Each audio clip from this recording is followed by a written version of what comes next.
सभी को जय जिनेन्द्र। आप सभी का स्वागत है हमारी अगली कक्षा में। अभी हम समता षोडशी की चर्चा कर रहे हैं और वही चर्चा आज हम कंटिन्यू करेंगे और कोशिश करेंगे कि आज हमारी वो चर्चा पूरी हो जाए, क्योंकि हमारे पास और भी टॉपिक्स हैं। तो सबसे पहले हम मंगलाचरण करते हैं। जैसा कि आपको पता है कि हम मंगलाचरण करते हैं सकल गेय गायक का, जो हमारी देव स्तुति है, सकल गेय गायक। क्योंकि ये भी हमारे कोर्स में है तो हम इसको मंगलाचरण के तौर पे करते हैं ताकि आपको याद हो और आपका उस तरफ ध्यान जाए। हम इसको अलग से भी लेने वाले हैं तो इसलिए चिंता वाली बात नहीं है। कल हमने जो मंगलाचरण किया था वो 3 तक किया था, अब हम 4th से करेंगे आज। आप सभी की स्क्रीन के सामने है ताकि आप भी देख के, जिनको याद नहीं है वे देख के भी इसका पाठ कर सकते हैं। चलिए। तुम गुण चिंतत निज पर विवेक, प्रगटे विघटे आपद अनेक। तुम जग भूषण दूषण विमुक्त, सब महिमा युक्त विकल्प मुक्त। अविरुद्ध शुद्ध चेतन स्वरूप, परमात्म परम पावन अनूप। शुभ अशुभ विभाव अभाव कीन, स्वाभाविक परिणतिमय अछीन। अष्टादश दोष विमुक्त धीर, स्वचतुष्टयमय राजत गंभीर। मुनिगण धरादि सेवत महंत, नव केवल लब्धि रमाधरंत।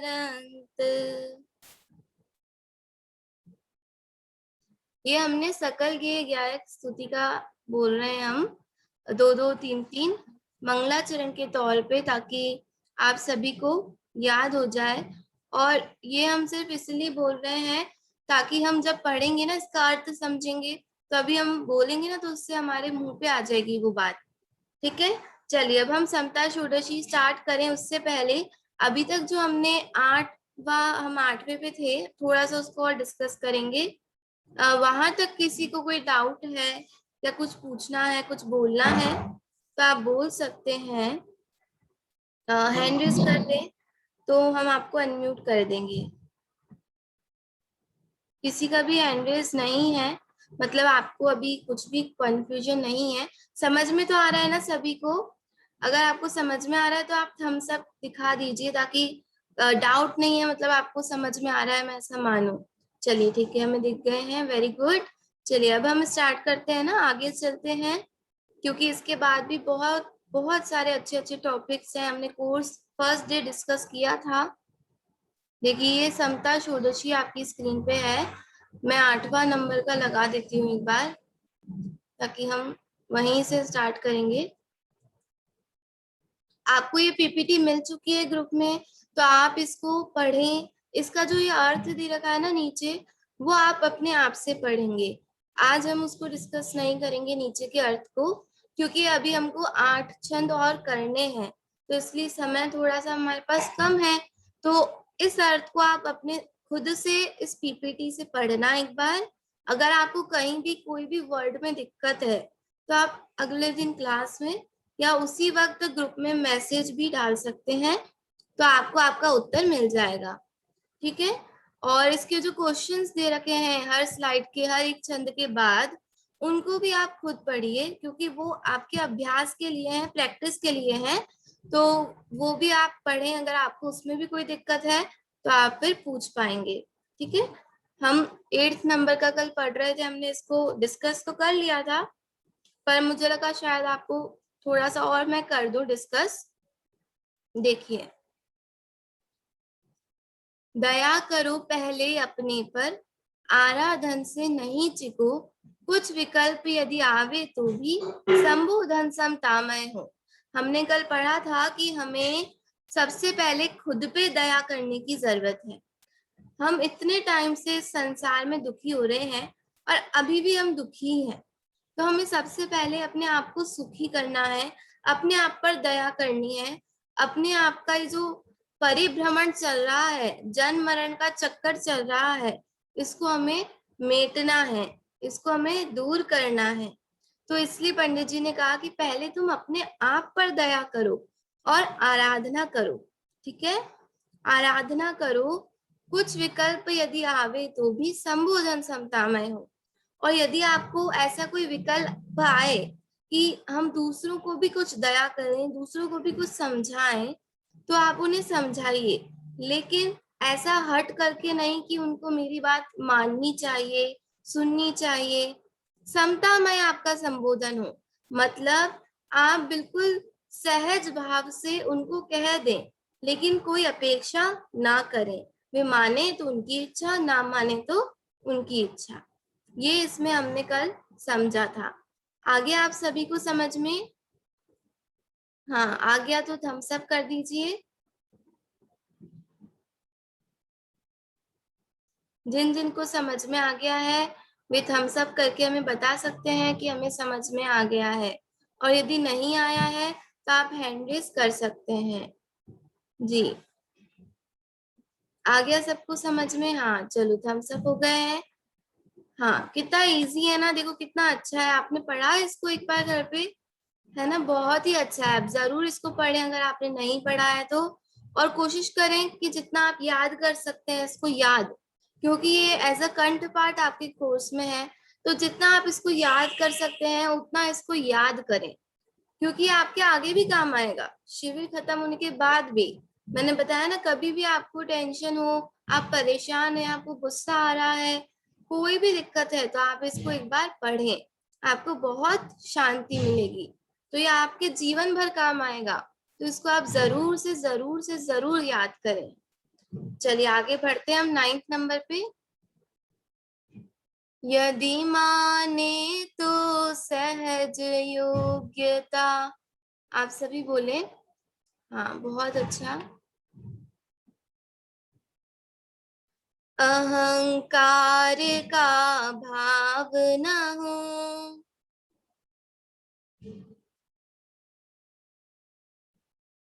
नहीं माने भवितव्य विचारो, नहीं माने भवितव्य विचारो, जिससे किंचित खेद न हो, जिससे किंचित खेद न हो। बहुत अच्छा, बहुत अच्छा आप सभी ने पढ़ा, बहुत बहुत धन्यवाद। देखिए इसका अर्थ समझते हैं। इसमें पंडित जी कहते हैं कि यदि, जैसे हमने ऊपर कहा ना, संबोधन समतामय हो, यदि आप दूसरों को समझा रहे हैं तो उसके बाद उसी से ये रिलेटेड है, तो आपने समझा दिया, लेकिन यदि वो मान जाते हैं आपकी बात को, तो ऐसा सोचे कि ये उनकी योग्यता है, सहज योग्यता है, मेरी वजह से मैंने बोला और वो मान गए, ऐसा ना सोचे। ऐसा होना था, उनकी ऐसी उस वक्त योग्यता थी मानने की, तो इसलिए वो मान गए। और अहंकार का भाव ना हो, और इसलिए आप ऐसा सोचेंगे तो आपको घमंड नहीं होगा, अहंकार नहीं होगा। हम अगर ऐसा सोचते हैं कि हमने उसको कहा कि ऐसा करो और उसने ऐसा कर लिया, हमारी बात मान ली, देखो उसको कितना अच्छा हो गया, तो हमें घमंड होता है कि हमारी वजह से ऐसा हो गया। तो पंडित जी कहते हैं अहंकार मत करो, क्योंकि उसने यदि माना है तो उसकी खुद की सहज योग्यता है ना। और नहीं माने भवितव्य विचारो, और यदि वह नहीं मानता है आपकी बात को, तो ऐसा सोचो, तब भी यही सोचो कि ऐसा ही होना था, यही उसकी भवितव्यता है ना, ऐसा ही होना था, इसलिए ऐसा ही हुआ है, जिससे किंचित खेद ना हो। ऐसा सोचने से हमें बिल्कुल भी दुखी हम नहीं होंगे, हमें बिल्कुल भी खेद नहीं होगा, क्योंकि जब हम ऐसा सोचते हैं कि हमने उसको कहा, उसने हमारी बात नहीं मानी, तो हमें दुख होता है। लेकिन यदि हम ऐसा सोचेंगे कि उसको नहीं मानना था, ऐसा ही होना था, इसलिए उसने नहीं मानी, तो हम दुखी नहीं होंगे। आप देख सकते हैं हर एक एक छंद में पंडित जी ने आपको खुश रहने का, टेंशन लेस रहने का उपाय बताया है। ये आज के समय में सबसे ज्यादा इम्पोर्टेंट है और सभी को जरूरत है ऐसी रचना की। और ये इतनी अनुपम रचना हम सभी समझ रहे हैं, तो मैं सोचती हूँ ये बहुत ही अच्छी बात है, बहुत ही अच्छी रचना है। आप सभी को भी मजा आ रहा होगा, इसका एक एक छंद इतना अच्छा है, बहुत अच्छा है। चलिए, ये आपको समझ में आया 9th नंबर का? किसी को कुछ पूछना है? हाँ, नहीं पूछना है, हमें दिख रहा है, वेरी गुड। चलिए, तो हम थोड़ा सा आगे चले। हाँ, बहुत बढ़िया।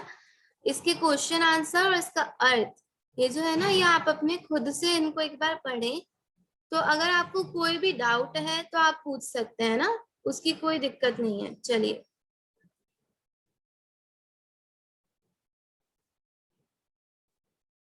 अब हम आगे का पढ़ते हैं। देखिए, 10th नंबर का। हम्म हीन भाव जीवों के लख कर,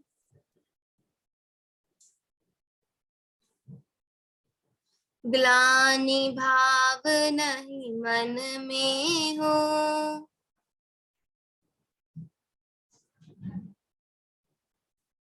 कर्मोदय की अति विचित्रता,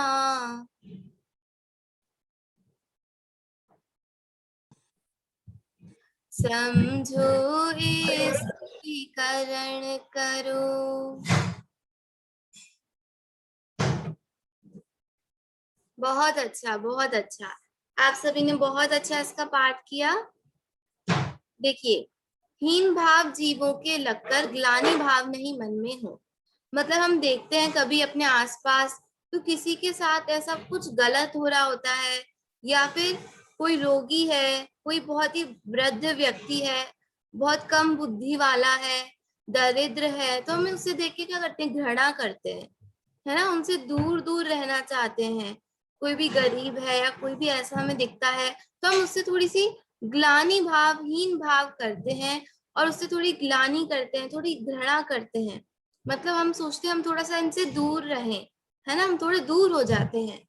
तो यहाँ पे पंडित जी कहते हैं कि ऐसे जीवों को देखकर तुम ऐसा भाव मत करो, ऐसे ग्लानि मत करो, घृणा मत करो।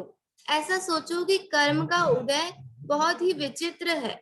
ये उनके कर्म का उदय है कि वे रोग उनको हो गया, है ना, ऐसा रोग हो गया कि वे गरीब है, उनके पास धन नहीं है।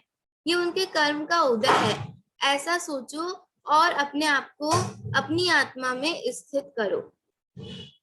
वो कर्म का उदय विचार करो कि उसके कर्म का उदय ऐसा है, और मन ही मन ये सोचो कि मैं ऐसे कर्म कभी नहीं करूंगा जिससे मुझे ऐसा हो, और अपने आप को अपनी आत्मा में स्थित करो। मतलब पंडित जी कह रहे हैं कई बार हम ऐसे भी दुखी होते हैं कि उसके साथ, बेचारे के साथ ऐसा हो गया, यूं सोच के भी हम दुखी होते हैं। तो पंडित जी कह रहे हैं कि दुखी मत हो, ये सोचो कि कर्म का उदय ऐसा है, और मेरे भी कर्म का उदय ऐसा हो सकता है। तो इसलिए जल्दी से जल्दी से जल्दी अपना आत्म कल्याण करो। ये आया आपको समझ में? इसमें ये कहा गया है पंडित जी के द्वारा। हर एक एक छंद में आपको सुखी रहने का उपाय अलग अलग तरीके से, जिस भी पंडित जी को लगा इस वजह से हम दुखी होते हैं, तो उन्होंने उस दुख का निराकरण कर दिया कि भाई दुखी मत हो, ये विचार करो और शांत रहो, शांत रहो। तो ये कह के पंडित जी ने कहा कि शांत रहो, है ना। चलिए, सबको आया समझ में? हाँ, बहुत अच्छा। हमारे साथ और भी लोग हैं जिनके वीडियो ऑन नहीं है। अगर आपकी सुविधा हो तो आप जरूर वीडियो ऑन करें। हाँ, बहुत अच्छा, इससे आपका उपयोग ज्यादा लगता है, मैंने कल भी बताया था आपको, है ना। चलिए, अब ये आ गया ना समझ में? किसी को कोई डाउट, कोई क्वेश्चन, कुछ कहना है? हाँ, नहीं कहना है। चलिए, हम थोड़ा सा फास्ट चल रहे हैं, हो सकता है आपको ऐसा लगे, क्योंकि हमारे पास टाइम कम रहता है ना रोज, फिर हमको आगे और भी चीजें पढ़नी है। देखिए, पढ़े इसको। अरे कलुषता पाप बंध का। बहुत अच्छा। आप अनम्यूट हो जाएं और आप इसको मेरे साथ साथ पीछे पीछे बोलें, ठीक है। कारण लख कर त्याग करो। Very good. आलस छोड़ो बनो उद्यमी, पर सहाय की चाह न हो। बहुत अच्छा, बहुत अच्छा।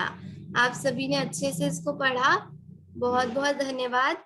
चलिए अब हम इसका अर्थ समझते हैं, ठीक है। अरे कलुषता पाप बंध का कारण लगकर त्याग करो। जो हम अपने हृदय में, अपने मन में जो कलुष परिणाम, खोटे परिणाम, गलत भाव जो मन में रखते हैं ना, उसको समझो कि ये पाप के बंध का कारण है। मतलब हम गलत सोचेंगे, कुछ भी गलत करेंगे तो उससे हमें क्या होगा, बताओ कौन बताएगा, उससे हमें क्या होगा। अगर हम कलुषता रखेंगे तो उससे हमें किसका बंध होगा, कोई बता सकते हैं। आपकी स्क्रीन पे लिख भी रहा है साफ साफ। आप हैंड रेज करें तो मैं आपको अनम्यूट करूंगी। ये जो कलुषता हम करते हैं वह किसके बंध का कारण है, पाप के कि पुण्य के। हाँ अनुष्का जी, आपको अनम्यूट कर रही हूँ मैं। अपन कारण है। बहुत सुंदर, बिल्कुल सही उत्तर आपने दिया है कि ये जो परिणाम है वो पाप बंध के कारण होते हैं। तो इसलिए हमको पाप करना है क्या, नहीं करना है ना। क्योंकि हम पाप करेंगे तो वापस हमारे उदय में क्या आएगा, हमको प्रतिकूलता, मतलब हम दुखी होंगे। इसीलिए पंडित जी ने कहा कि उसको पाप का बंध का कारण जानकर तुम छोड़ दो, कलुषता को छोड़ दो। कलुषता मतलब अपने मैले परिणाम, अपनी मैली क्रियाएं, सब कुछ जो भी गलत है वो सब कुछ छोड़ दो। आलस छोड़ो बनो उद्यमी, पर सहाय की चाह ना हो। पंडित जी कहते हैं कि हम आलस सबसे बड़ा शत्रु है, हमने पढ़ा ना, आलस सबसे बड़ा शत्रु होता है। तो इसीलिए पंडित जी ने कहा आलस छोड़ दो और उद्यम करो, मेहनत करो, परिश्रम करो, और दूसरे की सहायता की इच्छा मत रखो। जैसे हम कई बार सोचते हैं ना कि ये काम तो चलो, जैसे हमको प्यास लग रही है और हम खुद भी उठ के पानी ले सकते हैं, लेकिन हम ये इच्छा करते हैं, हम ये आशा करते हैं कि हमें हमारी बहन, छोटी बहन या हमारे मम्मी या हमारे पापा लाके हमको पानी दे। कभी कभी ऐसा होता है ना कि हम सोचते हैं कि अभी हमको उठने का नहीं है, अभी हमको कोई और दे दे पानी लाके। तो पंडित जी, और फिर कोई नहीं देता है तो हम क्या होते हैं, दुखी होते हैं। तो वही पंडित जी ने कहा कि तुम आलस को छोड़ो और खुद उठ के पानी पियो, मतलब परिश्रम करो, और दूसरे की सहायता की इच्छा मत करो कि दूसरा हमारे लिए कर देगा। आप खुद करो, क्योंकि जब दूसरा नहीं करता तो आप दुखी होते हो। तो इससे अच्छा ये कि आप उसकी इच्छा ही मत करो कि कोई दूसरा हमारे लिए कुछ करे। आप तो खुद ही उद्यम करो, खुद ही मेहनत करो, खुद ही काम करो, आलस को छोड़ दो, ठीक है। तो ऐसा इसमें पंडित जी ने कहा है। अब इसके द्वारा देखो, हर श्लोक में, हर छंद में आपको लग रहा है चलो ये दुख भी हमारा दूर हो गया, इसका भी हमको उपाय मिल गया। कैसे हमको शांत रहो, शांत रहो, कैसे हमें शांत रहना है। इतने अच्छे अच्छे एक एक इनको, मतलब इतने अच्छे हैं कि आप लिख लीजिए, पढ़े पढ़े, रोज पढ़े, याद कर लें, रोज इसका पाठ करें। बहुत छोटा, बहुत सरल, बहुत अच्छा है ये। जी, ये हमारा छंद पूर्ण होता है। यहाँ पे किसी को कोई डाउट है, कुछ कहना है? मैं हर श्लोक के बाद पूछ रही हूँ ताकि आप बोल सकें, कह सकें कुछ अपने विचार। हाँ, किसी का हैंड रेज नहीं है। आपको सबको समझ में तो आ रहा है ना? फास्ट तो नहीं हो रहा है कि जल्दी जल्दी हो रहा है, ऐसा तो नहीं हो रहा है? हाँ चलिए, आपने थम्स अप किया है, मतलब आपको समझ में आ रहा है। हाँ, क्योंकि ये इजी है ना, तो और अपने पास टाइम भी कम है और ये ज्यादा भी है, तो मैंने सोचा हम थोड़ा सा फास्ट चलते हैं, ठीक है। अब है ट्वेल्थ, ट्वेल्थ नंबर का ये रहा। हम पढ़ते हैं इसको। पापोदय में चाह व्यर्थ है,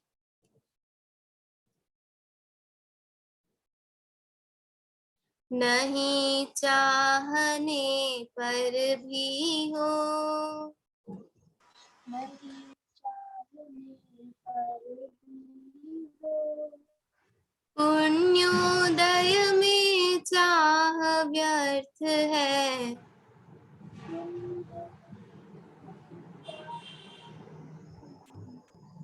सहज पने मन वांछित हो।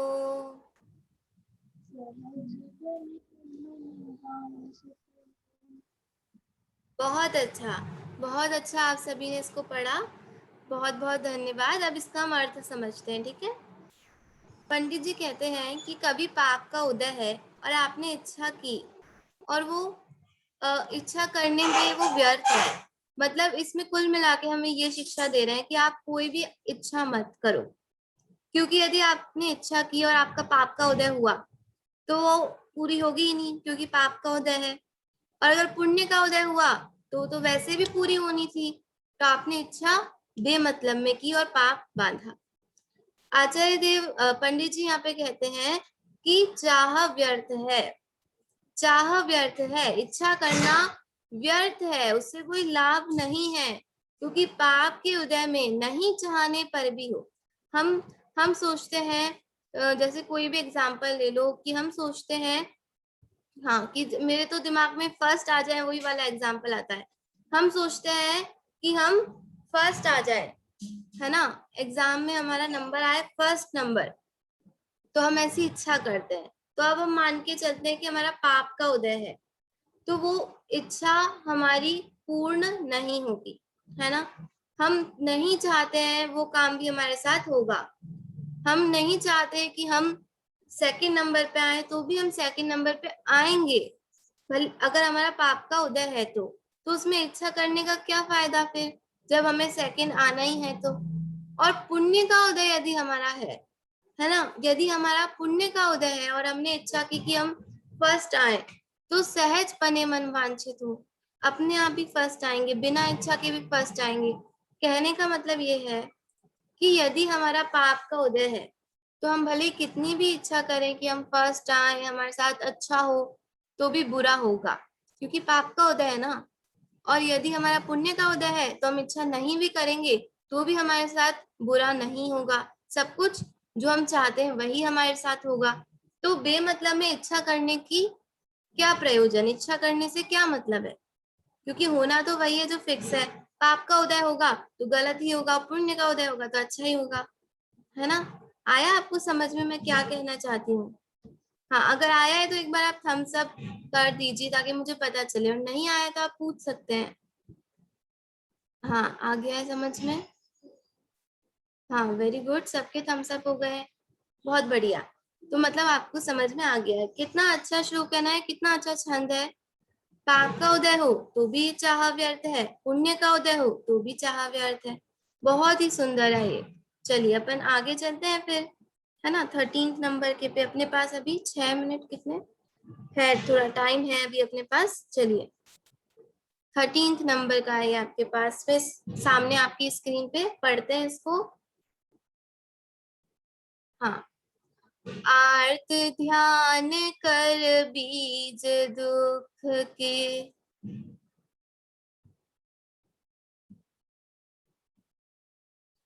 बोना तो अविवेक अहो।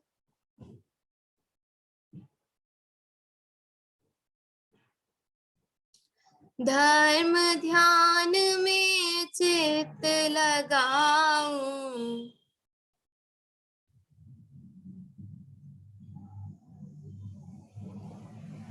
होय निर्जरा बंध न हूं।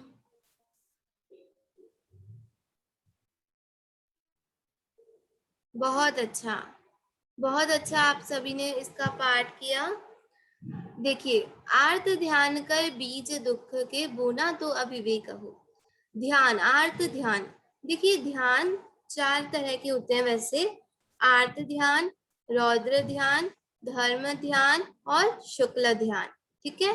तो यहाँ पे 2 ध्यान की चर्चा, आर्त ध्यान और धर्म ध्यान। आप अगर यूं ही समझे तो आर्त और रौद्र आर्त ध्यान और रौद्र ध्यान ये दोनों तो गलत है, गंदे ध्यान है, ठीक है, एक तरह से इसे कह सकते हैं। ये दो ध्यान हमें नहीं करने हैं। और धर्म ध्यान और शुक्ल ध्यान ये दो ध्यान हमको करने हैं, ठीक है, ये हमको समझना है अभी, ठीक है। आर्त ध्यान, रौद्र ध्यान, ये इसका मतलब ये होता है, रौद्र ध्यान मतलब तो उसके भेद होते हैं, हिंसानंदी, मृषानंदी। रौद्र ध्यान मतलब कि पाप में हम आनंद मानना, हमने किसी जीव की हिंसा की, कोई चींटी हमसे मर गई या हमने मारा और हम और खुश हो रहे हैं कि चलो अच्छा हुआ ये मर गई, तो ये है रौद्र ध्यान। इससे नरक गति का बंध होता है ना। और आर्त ध्यान में क्या होता है, चार भेद होते हैं, इसके भी बहुत विस्तृत है। मैं थोड़ा सा बता रही हूँ, आपके एग्जाम के हिसाब से यूजफुल नहीं है ये, लेकिन आपको काम आएगा। इष्ट वियोगज, अनिष्ट संयोगज, है ना, पीड़ा चिंतन और निदान, ये चार तरह के आर्त ध्यान होते हैं। आर्त ध्यान मतलब ऐसा कि कोई हमारा प्रिय व्यक्ति है और वो हमसे दूर चला गया तो हम दुखी होते हैं, वो आर्त ध्यान। कोई हमको अच्छा नहीं लगता और वो हमारे पास में आ गया, हम दुखी होते हैं, वो भी आर्त ध्यान। हमको कहीं शरीर में रोग हो गया है और हम दुखी होते हैं, उसी का चिंतन करके परेशान होते हैं, वो भी आर्त ध्यान, है ना। और हम इच्छा करते हैं कि यदि ऐसा होगा तो मैं ऐसा कर दूंगा, मेरे साथ काश ऐसा हो जाए, ये भी आर्त ध्यान। तो ये चारों चीजें हमें क्या करना है, छोड़नी है। क्यों छोड़नी है, क्योंकि ये दुख का बीज है, मतलब ये हमें दुख देने वाले हैं। हम जब भी दुखी हो, मतलब कुल मिला के हमें कोई भी चिंता नहीं करनी है। आर्त ध्यान मतलब कोई चिंता नहीं करनी है, चिंता करने से क्या होगा, हम दुखी होंगे, ये दुख के बीज हैं। और इसको बोना तो अविवेक हो, मतलब कि आर्त ध्यान करना तो अज्ञानी का काम है, ये तो अविवेक है। जब हमें साफ पता है कि इससे हमें दुख होगा और फिर भी हम वो करेंगे, तो ये तो कोई समझदारी वाली बात नहीं है। तो इसीलिए हमें आर्त ध्यान नहीं करना है। और फिर क्या करना है, धर्म ध्यान में चित्त लगाओ, धर्म ध्यान करो, जिससे कि आपको क्या हो, निर्जरा हो। निर्जरा पता है क्या होता है, कोई बताना चाहेंगे निर्जरा किसे कहते हैं? निर्जरा, निर्जरा मतलब क्या? हाँ, बहुत अच्छा। निष्ठा जी जैन भोपाल, आपको अनम्यूट कर रहे हैं, बोलिए। कर्मों का झड़ना, झड़ना। हाँ, बहुत अच्छा, बिल्कुल सही आपने बताया। कर्मों का झरना, कर्मों का नष्ट होना, इसको हम कहते हैं निर्जरा। तो किससे होगी निर्जरा, कौन बताएंगे, निर्जरा किससे होगी, कौन से ध्यान करने से निर्जरा होगी? हाँ, विशुद्धि जी, आपको अनम्यूट करते हैं। ध्यान का तो नहीं पता, मतलब अगर अपने कर्म बंधना बंद हो जाएंगे तो फिर उसके बाद, उसी के बाद निर्जरा होगी। अगर नए कर्म बनते रहेंगे तो सारे कर्म नहीं गिरेंगे। तो जी, बीच में बहुत मेरा नेट चला गया, हमारी चीज मैं सुन नहीं पाई थी। जी जी बिल्कुल, कोई दिक्कत नहीं है। बहुत अच्छा आपने बताया कि हम जब हमारे कर्मों का नष्ट होगा तब निर्जरा होगी। बहुत अच्छा, आपके नेट के चक्कर में आप नहीं सुन पाए, मैं वापस बोलती हूँ। इसमें ये है कि आर्त ध्यान जब हम करेंगे ना, तो उससे हमें दुख होगा, और इसीलिए हमें आर्त ध्यान नहीं करना। आर्त ध्यान मतलब किसी भी तरह की चिंता या दुख हमें नहीं करना है, और धर्म ध्यान करना है। धर्म ध्यान मतलब क्या, जैसा जिनेंद्र देव ने कहा है उसका चिंतन, अपनी आत्मा का चिंतन, स्वाध्याय, ये हमें करना है। इससे हमारी निर्जरा होगी और हमें बंध नहीं होगा। तो कौन से ध्यान से निर्जरा होगी इस छंद के अनुसार? धर्म ध्यान से, ठीक है, धर्म ध्यान से निर्जरा होगी। बहुत अच्छा, चलिए आ गया आपको समझ में। अब हमारे पास ओनली 10 मिनट है, तो हम चलते हैं 14th नंबर पे, ठीक है, 3 है तो 3 हम कर लेंगे आज। देखिए 14th नंबर आपकी स्क्रीन पे आ गया है, पढ़ते हैं। करो नहीं कल्पना असंभव, अब यथार्थ स्वीकार करो, उदासीन हो पर भावों से सम्यक तत्व विचार करो। देखिए क्या होता है, हम मन ही मन में कल्पना करके, है ना, कि हम बड़े होके ये बनेंगे, जो कि कई कई कल्पनाएं हम ऐसी करते हैं जो हमको भी पता है कि इम्पॉसिबल है, वो पूरी हो ही नहीं सकती, ऐसा हो ही नहीं सकता, फिर भी हम झूठी कल्पना करते हैं, है ना। अब यथार्थ स्वीकार करो, अब उस कल्पना को करना छोड़ो और यथार्थ में जियो, है ना। जो वास्तविकता है, जो रियलिटी है, उसको आप स्वीकार करो। संसार में हमको सुख दिखता है, हमें चॉकलेट में सुख दिखता है, हमें वो अच्छी लगती है, हमें लगता है इससे हमें आनंद आ रहा है, तो वो हमारी मात्र कल्पना है ना। तो उसको आप छोड़ो, अब जो रियलिटी है कि सुख उसमें नहीं है, सुख मुझ में है, उसको आप स्वीकार करो। उदासीन हो पर भावों से सम्यक तत्व विचार करो। जो पर वस्तु के भाव है उससे उदासीन हो जाओ, मतलब उनको इग्नोर करो, उस तरफ ध्यान मत दो। दूसरे लोगों की तरफ, दूसरे लोगों की बातों की तरफ, दूसरे भावों की तरफ, जो अपना भाव नहीं है, उसके अलावा जो भी है सब पर भाव, उसके प्रति उदासीन हो जाओ, उसके प्रति कोई अपना ध्यान मत दो, इग्नोर करो, सम्यक तत्व विचार करो। और जो सच्चा तत्व है उसका चिंतन करो, विचार करो, मतलब आत्म ध्यान करो। और क्या करो, शांत रहो, शांत रहो, बस शांत रहो, है ना। समता रस का पान करो, अनुभव रस का पान करो, शांत रहो, शांत रहो, सहज सदा ही शांत रहो। कितने अच्छे अच्छे आपके छंद हैं। इसमें हमारे सारे जो हम सुख मान के बैठे हैं जिस भी चीजों में, वो सब छुड़वा दिया। कि आप सोचते हैं इसमें सुख है, फोन में सुख है, लैपटॉप में सुख है, आइसक्रीम में, जो भी आपको अच्छा लगता है बाहर की वस्तु, उसमें सुख नहीं है वास्तव में। यदि हम सोचे, हमने कल भी सोचा था ना कैसे सुख नहीं है।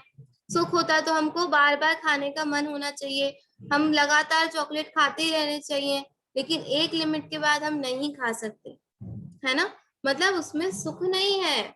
सुख जो है वो मेरे स्वयं में है। मैं स्वयं क्या, तेरा स्वभाव है आनंदमय, ऐसा आया था ना कुछ, तो वही हमको याद रखना है। ठीक है, आगे आपको समझ में क्या है? हमारे पास टाइम 5 मिनट और है। आ गया समझ में, है ना। थम्स अप करके बता दीजिए अगर समझ में आ गया तो 14 नंबर का, फिर हम 15 पे चलेंगे। हाँ हाँ, शुभी जी जैन, हाँ हिंदुइज हुआ था गया, अच्छा ठीक है, ओके। हाँ, सबके थम्स अप हो गए हैं। 15 पढ़ते हैं, चलिए।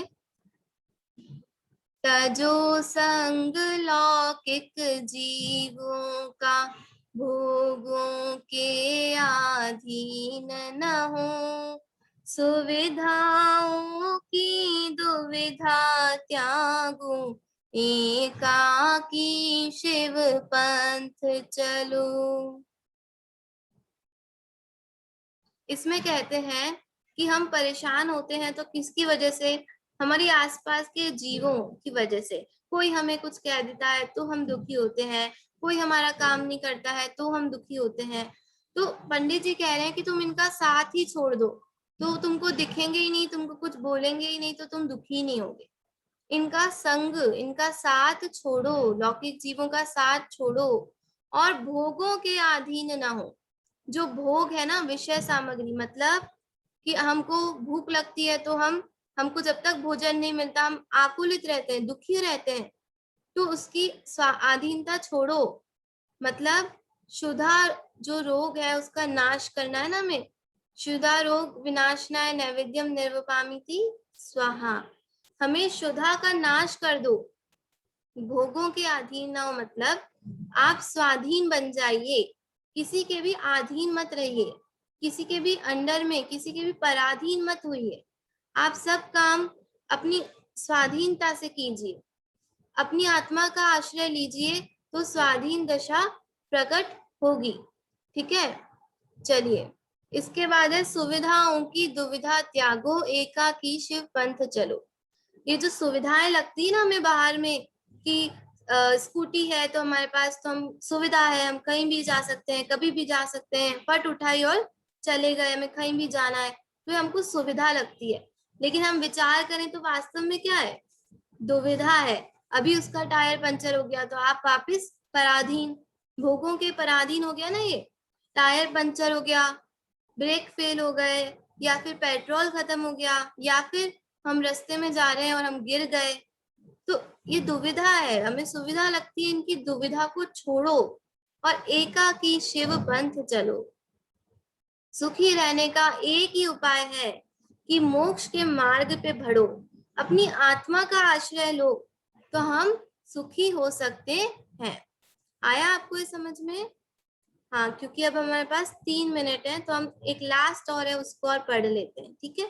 इसमें ये लाइन बहुत अच्छी कि सुविधाओं की दुविधा त्यागो।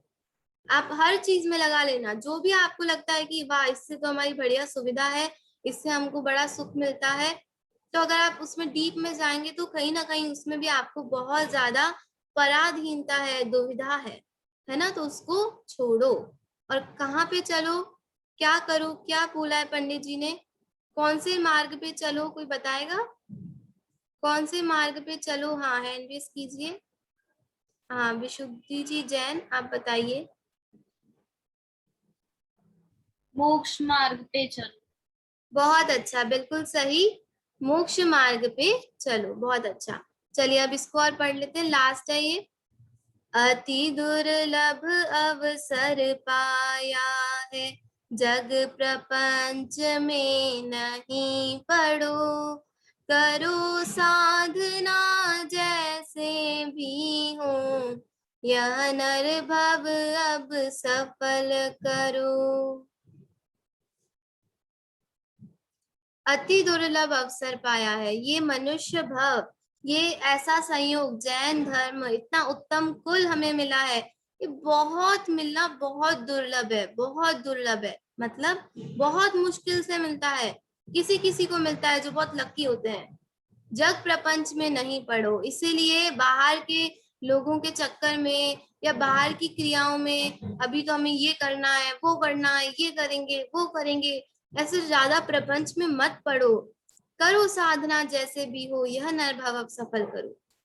जैसे भी बने, जो भी करना पड़े, आप तो अपनी आत्मा की साधना करो और इस नर भव को अब सफल करो। ऐसा कुछ करो कि वापस जन्म मरण ना हो और हम पूर्ण रूप से सुखी हो जाएं। आप सभी को समझ में आ गया होगा। यहाँ पे हमारा समाप्त हो गया है। एक सूचना देनी है। हाँ जी, दीपम जी, आप अगर हैं तो 1 मिनट, आपको सूचना देनी है जी। हाँ, बहुत बहुत धन्यवाद हर्षिता जी का।